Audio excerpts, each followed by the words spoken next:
আসসালামু আলাইকুম বন্ধুরা, আশা করি আপনারা সকলে ভালো আছেন। আজকে আপনাদের মাঝে নতুন একটা ভিডিও নিয়ে আসলাম। সেটা হচ্ছে আমি গিয়েছিলাম আমার বোনের বাসা নূরপুর, পিরোজপুর, মেহেরপুর সদর, মেহেরপুর, এলাকাটা পান চাষের জন্য বিখ্যাত। তো আমি পানের বরজ দেখতে ওখানে গিয়েছিলাম। তো আপনাদেরও সেটা দেখানোর চেষ্টা করবো আর কি। এই যে পানের পরিচর্যা চলতেছিল, এটা হচ্ছে পানের বরজ। এইদিকে পানগুলা সব ভাঙা হয়ে গেছে অলরেডি, মানে পান ভেঙে বিক্রয় করা হয়ে গেছে। আমি পুরা বরজটাই দেখানোর চেষ্টা করবো আজকের এই ভিডিওতে।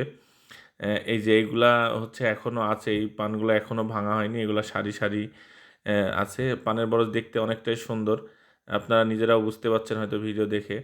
আমি খুবই সুন্দর লাগতেছে, মনোরম পরিবেশ। আমিও গিয়েছিলাম সকালের দিকে, ঘুরে ঘুরে অনেকক্ষণ ছিলাম।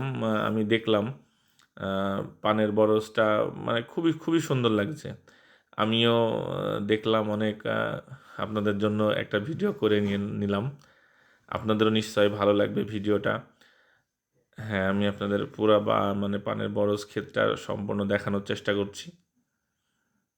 হ্যাঁ, এই যে খুবই খুবই সুন্দর পানের, খুবই সুন্দর লাগে পানের বরজ দেখতে। এটা সব এলাকায় হয় না, এই চাষটা আমাদের পিরোজপুর, নূরপুর এলাকাতেই বেশি হয়। আমি পান ভাঙার ট্রাই করলাম।